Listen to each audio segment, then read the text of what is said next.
हरे कृष्णा। आत्मा की खोज अध्याय का अगला चरण जीवनी शक्ति को समझना। दिसंबर 1968 में लॉस एंजलिस में एक प्रेस सम्मेलन में दिए गए अपने व्याख्यान में श्रील प्रभुपाद विश्व के बौद्धिक नेताओं को जीवन विषयक अपनी परिभाषा के पुनरीक्षण के लिए चुनौती देते हैं। इस शरीर की पृष्ठभूमि में आपको आत्मा मिलेगा, जिसकी उपस्थिति चेतना के आधार पर अनुभव की जा सकती है। इसी तरह इस ब्रह्मांड के सर्वव्यापी शरीर में परमेश्वर या परब्रह्म की उपस्थिति परम चेतना की उपस्थिति के फलस्वरूप अनुभव की जा सकती है। अंतर्राष्ट्रीय कृष्ण भावनामृत संघ एक आंदोलन है जिसका उद्देश्य ईश्वर के पवित्र नामों के कीर्तन की सरल विधि के माध्यम से मानव का आध्यात्मिक पुनर्विन्यास करना है। मानव जीवन भौतिक अस्तित्व के कष्टों के निवारण के लिए है। हमारा वर्तमान समाज इन कष्टों को भौतिक उन्नति के द्वारा समाप्त करना चाह रहा है, किंतु यह सबों को दिख रहा है कि व्यापक भौतिक प्रगति के बावजूद मानव समाज शांत नहीं है। इसका कारण यह है कि मनुष्य मूलतः आत्मा है। आत्मा ही भौतिक शरीर के विकास की पृष्ठभूमि है। भौतिक विज्ञानी जीवनी शक्ति की पृष्ठभूमि में आत्मा के अस्तित्व से इनकार कर सकते हैं, किंतु शरीर के भीतरी इस जीवनी शक्ति को अंततः आत्मा मानना ही वास्तविक समझदारी है। शरीर एक रूप से दूसरे में बदलता रहता है, किंतु आत्मा में कोई परिवर्तन नहीं होता, वह शाश्वत है। इस तथ्य को हम अपने दैनिक जीवन में भी अनुभव कर सकते हैं। जब से अपनी माता के गर्भ में हमारा भौतिक शरीर आता है, तभी से प्रतिक्षण एक रूप से दूसरे रूप में बदलता रहता है। यह प्रक्रिया सामान्यतः वृद्धि कहलाती है, किंतु वास्तव में यह शरीर का परिवर्तन होता है। इस पृथ्वी पर हम दिन रात का और ऋतुओं का परिवर्तन देखते हैं। अधिक आदिम प्रवृत्ति इस घटना के लिए सूर्य में होने वाले परिवर्तनों को उत्तरदायी मानती है। उदाहरणार्थ, आदिम लोग सोचते हैं कि शीत ऋतु में सूर्य दुर्बल पड़ जाता है और कभी यह भी सोचते हैं कि रात्रि में सूर्य मृत हो जाता है। अधिक ज्ञान होने पर हम देखते हैं कि सूर्य इस तरह बिल्कुल परिवर्तित नहीं होता। रात दिन तथा ऋतुओं के परिवर्तन सूर्य तथा पृथ्वी की आपेक्षिक स्थितियों में परिवर्तन होने के कारण होते हैं। इसी तरह शारीरिक परिवर्तन भी होते हैं। भ्रूण से कौमारावस्था, फिर युवावस्था, फिर प्रौढ़ावस्था, तब बुढ़ापा और अंत में मृत्यु। अल्पज्ञ यह कल्पना करते हैं कि मृत्यु के बाद आत्मा का अस्तित्व सदा के लिए मिट जाता है। जिस तरह आदिम जातियां सूर्यास्त होने पर सूर्य को मृत मान लेती हैं, किंतु वास्तव में सूर्य विश्व के किसी अन्य भाग में उदित होता है। इसी तरह आत्मा दूसरे शरीर को स्वीकार करता है। जब शरीर पुराने वस्त्र की तरह पुराना पड़ जाता है और उपयोग के योग्य नहीं रहता, तो जिस तरह हम नया वस्त्र धारण करते हैं, आत्मा दूसरा शरीर स्वीकार करता है। आधुनिक सभ्यता एक तरह से इस सत्य से अनवगत है। लोगों को आत्मा की स्वाभाविक स्थिति की कोई परवाह नहीं रहती। विभिन्न विश्वविद्यालयों तथा अनेक प्रौद्योगिक संस्थानों में ज्ञान के विभिन्न विभाग होते हैं, जिनका उद्देश्य भौतिक प्रकृति के सूक्ष्म नियमों का अध्ययन करना और उन्हें समझना है। इसी तरह भौतिक शरीर की दैहिक अवस्था का अध्ययन करने के लिए चिकित्सीय शोध प्रयोगशालाएं हैं, किंतु आत्मा की स्वाभाविक स्थिति का अध्ययन करने के लिए कोई संस्थान नहीं है।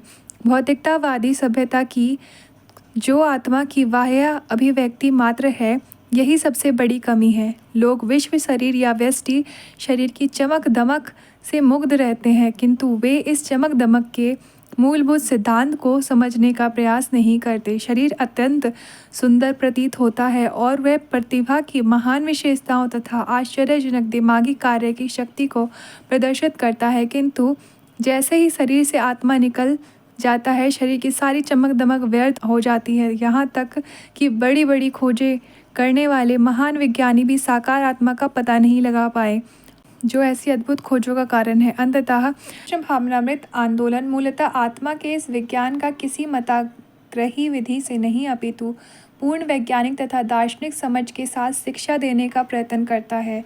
इस शरीर की पृष्ठभूमि में आत्मा रहता है, जिसकी उपस्थिति का अनुभव चेतना द्वारा होता है। इसी तरह विराट जगत के सर्वव्यापी शरीर में परमात्मा तथा परम चेतना की उपस्थिति के आधार पर परमेश्वर या परब्रह्मा की उपस्थिति की अनुभूति की जा सकती है। पर ब्रह्मा की विधिवत व्याख्या वेदांत सूत्र में, जिसे सामान्यतः वेदांत दर्शन कहते हैं, दी गई है, जिसकी विस्तृत व्याख्या श्रीमद् भागवत में भी मिलती है, जो उसी प्रणेता द्वारा रचित भाष्य है। परमेश्वर या पर ब्रह्म की स्वाभाविक स्थिति को समझने के लिए भगवद गीता वस्तुतः श्रीमद् भागवत का प्रारंभिक अध्ययन है। व्यष्टि आत्मा को 3 पहलुओं में समझा जाता है। पहला, संपूर्ण शरीर में व्याप्त चेतना के रूप में, दूसरा, हृदय के भीतर आत्मा के रूप में, तथा तीसरा, व्यक्ति के रूप में। इसी तरह पर ब्रह्मा को सर्वप्रथम निराकार ब्रह्मा के रूप में, फिर अंतर्यामी परमात्मा रूप में और अंत में भगवान कृष्ण के रूप में अनुभव किया जाता है। कृष्ण में सब कुछ आ जाता है, अथवा अन्य शब्दों से व्यक्त करें तो कृष्ण एक ही साथ ब्रह्मा, परमात्मा तथा भगवान है। जिस तरह हम में से हर व्यक्ति एक ही समय चेतना, आत्मा तथा पुरुष होता है, व्यष्टि पुरुष तथा परम पुरुष दोनों ही गुणात्मक दृष्टि से एक है, किंतु मात्रा की दृष्टि से भिन्न भिन्न है। जिस प्रकार समुद्र जल की एक बूंद तथा समुद्र जल की असीम राशि गुणात्मक दृष्टि से एक है, उस बूंद तथा जल राशि की रासायनिक संरचना एक है, किंतु सारे समुद्र की जल राशि में लवण तथा अन्य खनिजों की मात्रा समुद्र जल की एक बूंद में प्राप्य लवण तथा खनिजों की मात्रा से अनेक गुनी अधिक रहती है। कृष्ण भावनामृत आंदोलन व्यष्टि आत्मा तथा परमात्मा की रक्षा करता है। वैदिक उपनिषदों से हम यह समझ सकते हैं कि परम पुरुष या ईश्वर तथा व्यष्टि पुरुष नित्य जीव हैं।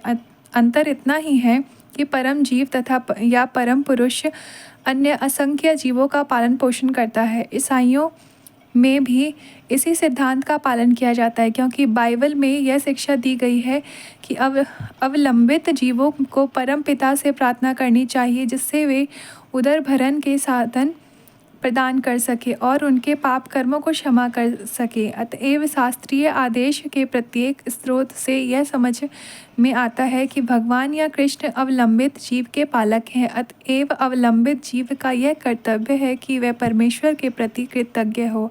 धार्मिक सिद्धांतों की सारी पृष्ठभूमि यही है। इनके प्रति कृतज्ञता प्रकट किए बिना उथल पुथल मची रहती है, जैसा कि हम दैनिक अनुभव में पाते हैं। हर व्यक्ति, चाहे सामाजिक दृष्टि से हो या राजनीतिक अथवा व्यक्तिगत रूप में, परमेश्वर बनने के प्रयास में रहता है। अतएव इस झूठे प्रभुत्व के लिए स्पर्धा जारी रहती है और विश्व भर में व्यक्तिगत रूप से, राष्ट्रीय रूप से, सामाजिक रूप से तथा सामूहिक रूप से उथल पुथल मच रही है। कृष्ण भावनामृत आंदोलन भगवान की सर्वोच्चता स्थापित करने के लिए प्रयत्न कर रहा है। जिसे मनुष्य का शरीर तथा बुद्धि मिली है, वह इसी ज्ञान के लिए है, क्योंकि यह चेतना उसके जीवन को सफल बनाने वाली है। यह कृष्ण भावनामृत आंदोलन मनोधर्मियों द्वारा स्थापित कोई नया सूत्रपात नहीं है। वस्तुतः यह आंदोलन स्वयं कृष्ण द्वारा चलाया गया था, कम से कम 5000 वर्ष पूर्व।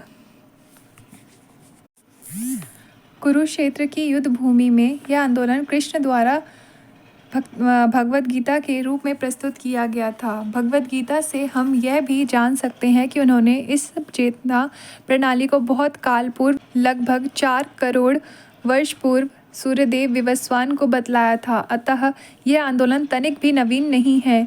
यह गुरु परंपरा द्वारा चलता रहा है, जिसमें भारत की वैदिक सभ्यता के महान नायक यथा शंकराचार्य, रामानुजाचार्य, माधवाचार्य, विष्णु स्वामी निम्बार्क तथा अभी लगभग 480 वर्ष पूर्व अवतीर्ण भगवान चैतन्य सम्मिलित हैं। आज भी उसी गुरु परंपरा का अनुगमन हो रहा है। यह भगवद गीता भी विश्व के समस्त भागों में विद्वानों, दार्शनिकों तथा धर्मज्ञों द्वारा व्यापक रूप से व्यवहित है, किंतु अधिकांशतः इसके सिद्धांतों का यथारूप में पालन नहीं किया जाता है। कृष्ण भावनामृत आंदोलन भगवद गीता के सिद्धांतों को यथारूप में मनमानी व्याख्या के बिना प्रस्तुत करता है। भगवद गीता से हम 5 मुख्य सिद्धांतों को समझ सकते हैं। ये हैं ईश्वर, जीव, भौतिक तथा आध्यात्मिक प्रकृति, काल तथा कर्म। इन 5 में से कर्म के अतिरिक्त शेष 4 शाश्वत हैं। कर्म शाश्वत नहीं होते। भौतिक प्रकृति में जो कर्म होते हैं वे आध्यात्मिक प्रकृति में होने वाले कर्मों से भिन्न होते हैं। यद्यपि आत्मा शाश्वत है, जैसा हम बता चुके हैं, किंतु प्रकृति के अधीन किए गए कर्म क्षणिक होते हैं। कृष्ण भावनामृत आंदोलन आत्मा को उसके शाश्वत कर्मों में स्थान देना चाहता है। भौतिक कार्यों में लगे रहने पर भी हम शाश्वत कर्मों का अभ्यास कर सकते हैं।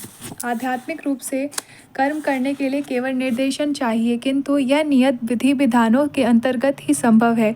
कृष्ण भावनामृत आंदोलन इन आध्यात्मिक कर्मों की शिक्षा देता है, और यदि कोई ऐसे आध्यात्मिक कर्मों में प्रशिक्षित हो जाता है तो वह वैकुंठ लोक को जाता है, जिसके प्रचुर प्रमाण भगवद गीता सहित अनेक वैदिक ग्रंथों में मिल जाते हैं। चेतना में परिवर्तन होने से आध्यात्मिक रूप से प्रशिक्षित व्यक्ति सरलता से वैकुंठ जा सकता है। चेतना तो सदैव उपस्थित रहती है, क्योंकि यह जीवात्मा का लक्षण है, किंतु वर्तमान काल में हमारी चेतना भौतिक रूप से कलमशग्रस्त है। उदाहरणार्थ, बादल से बरसने वाला जल शुद्ध होता है, किंतु पृथ्वी के संपर्क में आते ही वह तुरंत गदला हो जाता है। फिर भी यदि हम इस जल को छान लें तो मौलिक स्वच्छता पुनः प्राप्त हो जा सकती है। इसी प्रकार कृष्ण भावनामृत हमारी चेतना को निर्मल बनाने की विधि है। ज्यों ही हमारी चेतना विमल एवं शुद्ध हो जाती है, वैसे ही हम ज्ञानमय तथा आनंदमय शाश्वत जीवन बिताने के लिए वैकुंठ भेजे जाने के योग्य हो जाते हैं।